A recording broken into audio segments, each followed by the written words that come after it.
Fighting has officially broken out between India and Pakistan near the border. The Pakistani military are preparing for a full attack on India following a terrorist attack led by the Pakistani Islamic terrorists, and India is now fully ready for self-defense.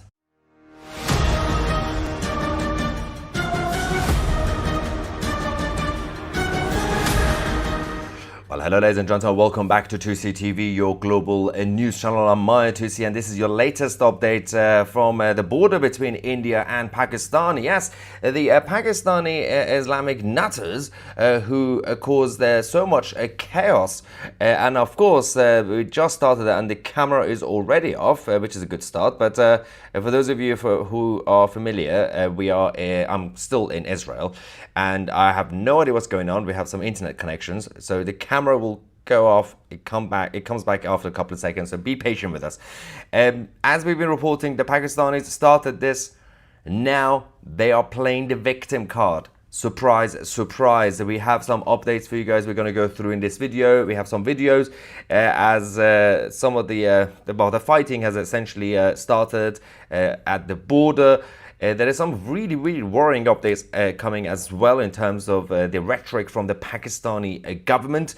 And of course, we're going to talk about the allies of India, because the Chinese Communist Party have come out in a full defense and support of Pakistan. Surprise, surprise. Let's get on with the show, ladies and gentlemen. Let's talk about how Pakistan are now saying they are prepared for war. Tensions obviously are continuing to rise. Dialogue between the two countries is non-existent, and there's a risk that a full-scale war will break out between the countries. The odds are currently at 99%. Both sides are conducting military exercises, and obviously that is terrifying for a lot of the civilians in both countries. But let's not forget that everything goes back again, but the camera's gone. Great. Everything goes back to the issue of the way the Pakistanis have been handling the PR disaster of this. And now, before we get into the actual videos and show you everything, we still have a couple of days left, if you don't know, to take advantage of our limited offer, because we're still celebrating 800,000 subscribers. We are now close to 803,000 subscribers. So in order to celebrate, join 2C TV Plus, our independent platform, to get access to all the uncensored shows and documentaries. You can join by using the promo code 800K. And you will get 20% off annual memberships. You have to go to 2c.tv or find the link in the description below the video.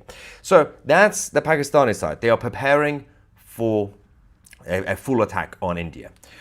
India obviously has now formally and officially blocked the flow of the Indus River into Pakistan by closing all 4 gates controlling water via the dams and canals. So Pakistan now says that this is an act of war. We did report yesterday that India was planning to do this anyway, to essentially end the water treaty between Pakistan and India.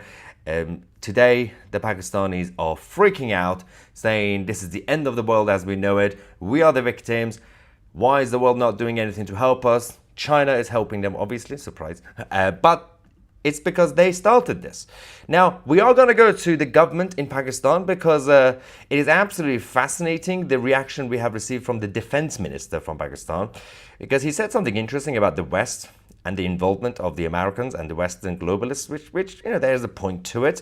But let's quickly go to the video that we have. It is a video, but it's very dark at night. But you can hear the gunfire, gunshots between both sides at the border. Watch.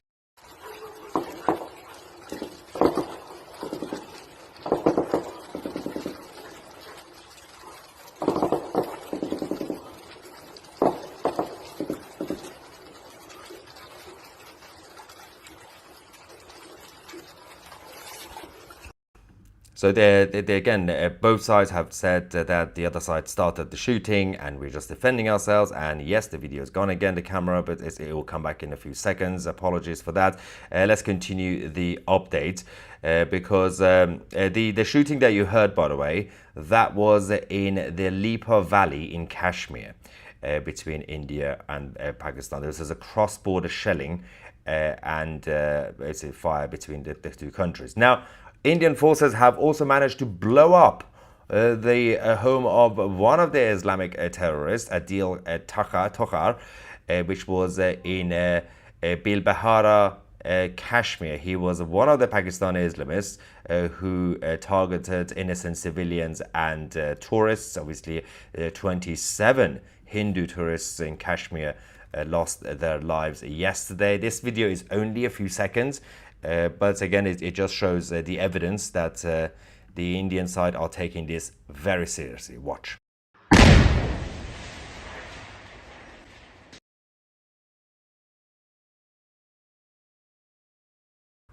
All right, so yes, obviously, as I said before, if the camera goes, you can still hear me. So keep watching and it will come back as usual. So this was the attack on the home of one of the Islamic terrorists. Now, this should have been the job of the Pakistani government. The Pakistani government are saying that, well, this wasn't us. This has nothing to do with us. These were a bunch of rogue militants, okay? Then why can't you control your own militant? We are going to get to that because it's a very important thing to talk about the defense minister because he has an excuse. He has a very good excuse. It's not very good, but they think that the world is going to be fooled. Now, we also have Danielle Terry in the live chat, the CEO of 2CTV and my fiance. So let's talk about what Pakistan is doing. They have now started sending tanks, artillery and other heavy weapons system towards the border with India. It is interesting that the Pakistani side are saying, as I said, they are the victims, but they are the ones who are mobilizing their military before India. Mostly because the Indians don't need to mobilize much because they are way more advanced than Pakistan and they can make a move within minutes. The Pakistani side, they have to wake their people up. So wake up, you have to do something. And they're like, oh, really? I'm too lazy. So they're forcing everybody, all the soldiers, to go to the border to fight against the evil Hindus. It's stupid. It's a very stupid thing by Pakistan. They are poking the bear for absolutely no reason, and they are becoming more confident and arrogant because they have the backing of the Chinese Communist Party. It doesn't really end well because India are slightly worried about the wider implication in the region if the Chinese are involved anyway. But let's talk about the Pakistani defense minister. The first thing he said in response to this chaos, the defense minister, Khawaja Asif, said, if our civilians are not safe, then Indian civilians will not be safe either. Okay, this is the problem with this statement. This idiot is claiming that India is randomly targeting Pakistani civilians. He is essentially saying that the terrorists are civilians. India is not going around attacking random civilians in Pakistan. Because why would they do that anyway? The first attack by India has been at the home of one of the actual Islamists. The rest of the attack, and even including the water treaty being suspended and the visa and sanctions, all this has been on the Pakistani government, not the civilians, okay?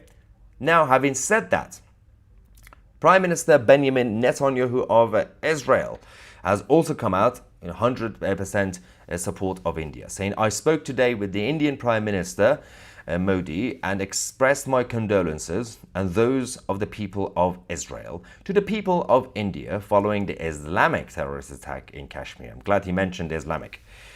Prime Minister Modi thanked me for sharing in India's grief and emphasized that our two countries stand shoulder to shoulder in the critical fight against murderous terrorism. We also discussed advancing the Transport and Communications Corridor Initiative, which will connect Asia via Saudi Arabia and Israel to the European continent. Now, this is absolute genius move by Netanyahu's government because as part of showing support, they are prioritizing, and now I'm frozen for some reason, they are prioritizing the actual diplomatic relationship and the trade relationship between Israel and India. And I think one of the main points is going to be that Israel is not really necessarily going to get involved military-wise, but they will do it differently. Okay, I'm going to change this camera because it's extremely annoying me right now. I'm going to change it to this one for now. Apologies for the mess. The quality is going to be a little bit weaker, but to be fair, it's all right. I can see my face, okay? Let me know in the comment section if you prefer me to just have the weaker camera. At least it doesn't lag for some reason. So that's the statement from the Israeli government. But it continues. Let's talk about the reaction to this, because I'm going to go back to the defense minister in a second. The defense minister of Pakistan said something very, very stupid. Okay, Asif said something about the Western influence in the region. He has a point, but he's using it as an excuse. But before we do that, let's talk about Bushra Shik. Now, Bushra Shik, who is a bit of a troll and Islamic activist in the United Kingdom. Her background is Pakistani. She is now she said, calling for a war with Pakistan is not a Bollywood film, idiots. She's saying, she's defending the Pakistani side, right? I'm just going to quickly go to that video. Then we're going to talk about, by the way, what's happening in Balochistan, because there are huge protests. They want independence from Pakistan as well, which is absolutely brilliant, by the way. But let's quickly go to Bushra and see what rant she's making now. I don't know who some of these Indian accounts are, but whoever you guys are, you are freaking crazy. Number one, right? Among the victims were not only Hindus, there was also a Christian man, and there was also a Muslim man. His name was Adil Hussain Shah, and he was one of the brave individuals that tried to stop these terrorists from committing those crimes, and in the end was unalived for doing so. And he was a Kashmiri Muslim. However, certain propaganda campaigns are going to withhold that information from you. So this attack also affected Muslims. The victims, jo log mar gaye hain, they were from all types of religious backgrounds, Hindu, Christian, Muslims. So it's so sad that I'm seeing these disgusting messages online where Hindu Indians are directly calling to exterminate entire cities in Pakistan. Those radical Indian Hindutva loons, unfortunately, who think that calling for a war is the best answer possible to this, thodi si apni na akal use karo. Use your brain a little bit. If there's going to be a war, Pakistan has nuclear weapons as well, as does India. Everyone's going to die in that. This isn't oh yeah, we're going to survive, but you guys are going to be killed. No. Like, just stop and think for one. She wants us to think. Bushra, the Pakistani activist in the United Kingdom, she said, well, there were also non-Hindus who were killed, including some Islamic people. Well, what are you talking about? This is the same Bushra Shik and people like Bushra Shik who says, they always say, by the way, that, for example, I'm going to give you one example.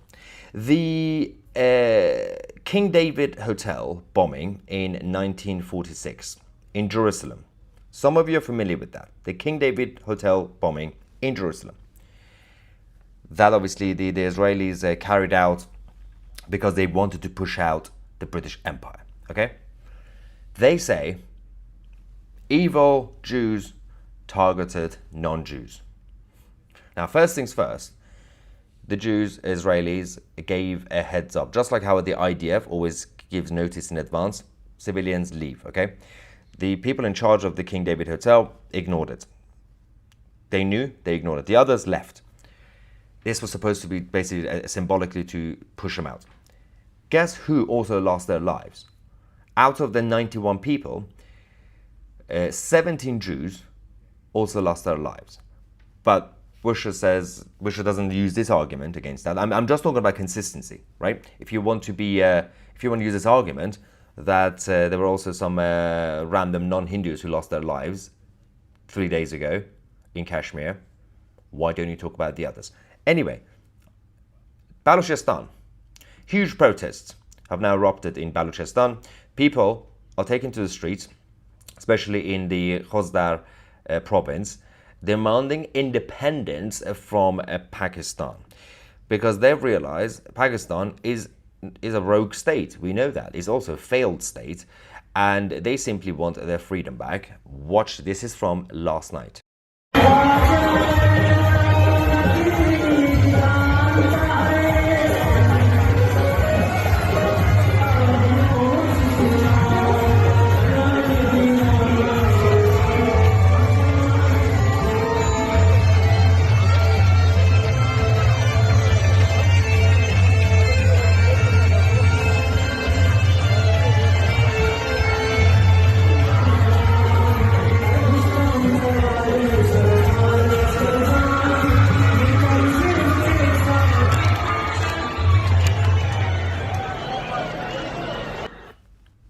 This is what happens when you have a crazy government.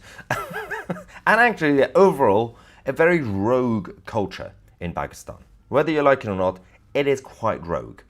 Anyway, it doesn't stop here. Let's go back to the defense minister of Pakistan. Yes, Mr. Asif was asked a question about Pakistani government funding terrorists. And they do, right? We know that, they do. They also kept Osama bin Laden in Pakistan, helped him. His argument said, well, we have been doing this dirty work for the United States and the West for decades. Interesting point, right? We have been doing the dirty work for the Americans and the Western globalists. To a point, yes, that he does have a point. But that doesn't actually help anybody, does it? He essentially says, I'm going to show you the video. He essentially says that just because we've been doing it for the Americans and they've been asking us to do some weird things like, helping the Mujahideen in Afghanistan against the Soviet Union, that means it's okay for us to continue? Don't you have your own self-determination and your own brain? Can't you decide for yourself? Do you have to be told what to do by the globalists? Watch this. You do admit, sir, that Pakistan has had a long history of backing and supporting and training and funding these terrorist organizations. Well, we have been doing this dirty work for the United States for about 3 decades, and West, including Britain. So that's your argument that even though that was a mistake, and we suffered for that. And that is why you are saying this to me. If we had not joined the war against Soviet Union and later on the war after 9/11, this Pakistan's track record, was not, unimpeachable track record. He's losing it. All right.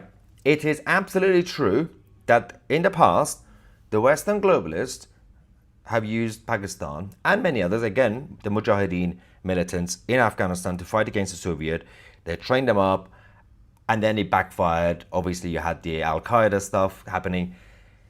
What the issue is, he says, imagine some bad person comes to you and says, I'm going to give you this money. Can you do some bad things on my behalf? Because I believe we have to do this. Enemy of an enemy is a friend. And you do it once. It backfires. Doesn't go well. And then you continue to do it anyway. And then you continue to do the bad things, funding terrorists, without even the Western globalists telling you to do it. You just do it anyway. You continue to do it.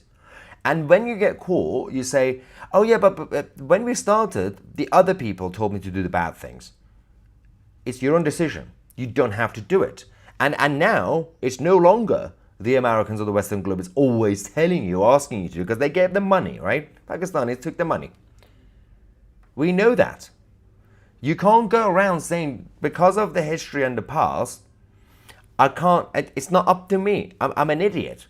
Well, maybe you guys are not fit to have a country if you continue to be a puppet for all the others. It's up to you. We had the same thing in Iran. The Shah of Iran when the British Empire and the Soviet Union were controlling the North and the South, and he called the Americans, say, can you kick out the Brits and the Soviet, then we will do a deal. They did a deal. Then the Americans wanted the Shah of Iran to be a puppet. The Shah of Iran decided, no, I won't be a puppet. Now, obviously, that kind of backfired on the Shah because then CIA got rid of him. But you can make your own decisions. You are supposed to be an independent country, you idiots. But no, apparently Pakistan can't make up its own mind. It's just the puppet. So that it's not a very good excuse. Why do you continue to fund Islamist terrorism?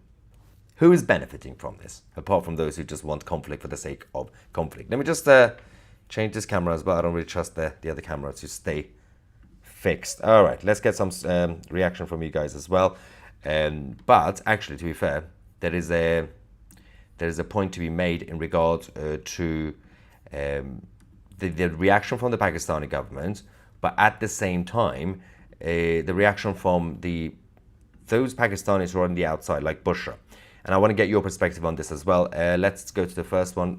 AFC Van UK, thank you very much. Saying, if it all starts kicking off in the Middle East, don't stick around, mate. Oh yeah, well, to be fair, tomorrow, Saturday, the talks between the US and Iran will resume, right? Today, President Trump said that Israel will not drag me into a war with Iran. And I was like, oh, okay. And then his next sentence said, I will be leading the war. And I think tomorrow might not go well. If it doesn't go well, I mean, it's still highly likely that both, it's just a technical talks tomorrow. Both sides are going to come out and say, yeah, we're still going smoothly, everything's fine. In case it doesn't, over the next few days, somebody's going to hit Iran. It's probably not going to be the Americans, right? Israelis will hit Iran. Then the Islamic republics are going to hit Israel. I'm still in the middle of this. Let's see how that goes. Let's see how long it will take for me. Stu, thank you for your super chat there. The camera keeps blurring because Mossad are showing you how to do the spy game properly. That's why you haven't been paid yet. I know. Why can't they pay me? Also, there's a TV on here, which is really annoying the background. If we could... also, the internet connection is so horrible. I'm getting one bar. Where is that remote? I've lost the remote. Okay, it's too far. It's fine. Let's keep going, guys. Yeah, if it goes off, that would be great. Ivan, oh, much better. Ivan says it will be fine. They don't wash in Pakistan. Oh my God. Thank you, Ivan. This is in response to India suspending the water supply treaty. God. Anyway, Darren says, I hope you are having a great time in Israel. Yes, it's beautiful. Today was mostly about Jerusalem. We went to the old city. We went to the wall and church and everything else. Yeah, we continue to film the documentary about Israel, which will be coming out when we're back in the UK. So if you want to watch that, join 2CTV Plus. Go to 2C.tv. Do it. And use the promo code 800K. You get 20% off discount. Do you really need to bet on this one? A barrage of 20 promos are flying 10 miles above sea level at Mach 3 is enough to vaporize the Pakistani Navy. And yeah, we have 600 of this. Yeah, I mean, all-out war. It's not going to be an all-out war. Like all out. That kind of includes nuclear. Yeah, they don't have to use nuclear. The whole point of the nuclear deterrent is even if there is a conflict between two countries that have nuke, that they don't have to use the nuke. It's not just for peacetime. The nuclear deterrent is not just for peacetime to not even have a conflict. You can still end up having a conflict, but both sides know they shouldn't use nuke. They just use your tanks and your navy and everything else. So it's highly unlikely the nuke is going to happen because that would be weird. But the all-out conflict, except the nuke, Pakistan will be destroyed massively. So, but India doesn't like it. It's a weird situation because from the perspective of a lot of people in India, including the Indian state, they don't necessarily want to, for example, take over Pakistan because it's a bit of a mess. But you can't leave Pakistan the way it is because it's right by the border, causing trouble.